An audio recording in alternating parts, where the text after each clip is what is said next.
В Москве прошло очередное заседание Совета глав субъектов страны при Министерстве иностранных дел России. Главной темой встречи стало межрегиональное сотрудничество в вопросах отстаивания за рубежом интересов страны. Подробности у наших корреспондентов.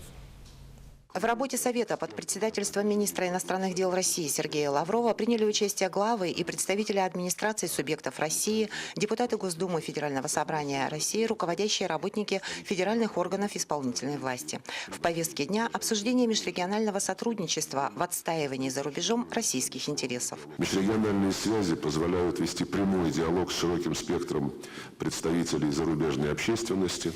Особенно актуальна эта работа в тех государствах, где не прекращаются попытки героизации нацистов, где развернулись события, которые называют борьбой с памятниками. Тема для обсуждения была вызвана острой тревогой по поводу развернутой в ряде европейских стран борьбы с памятниками советским воинам. Польша стала лидером среди тех стран, где разрушаются памятники советским гражданам, погибшим в борьбе с нацизмом.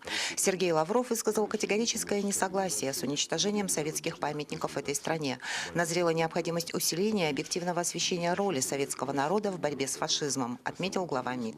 В связи с этим были выработаны рекомендации. В первую очередь, речь идет о необходимости проведения на полях международных и межрегиональных форумов и конференций мероприятий по расширению российского гуманитарного влияния для предотвращения фальсификации исторических событий в условиях русофобской политики Запада. Рекомендовано использовать возможности архивов для подготовки тематических публикаций исторических документов с тем, чтобы дать объективную оценку событиям общей истории России. По поручению главы нашей республики Егора Афанасьевича Борисова я принял участие в 31-м заседании, где состоялся обстоятельный разговор исполнения тех рекомендаций 30-го заседания и задачи, рекомендаций, которые мы получили на 31-м заседании. Они ясные и конкретные. Мы должны быть вместе. Мы должны отстаивать ту историческую правду, которая к нам пришла от Советского Союза. История нашей России – это великая история. Это не только победа Великой Отечественной войны, которые пытаются и в Польше захоронение памятников рушить. Мы должны дать им ответ, какую правду мы должны сохранить для следующих поколений. Кроме того, на заседании всем субъектам России было дано задание активно задействовать потенциал своих международных контактов для продвижения заявки Екатеринбурга на проведение Всемирной универсальной выставки «Экспо-2025».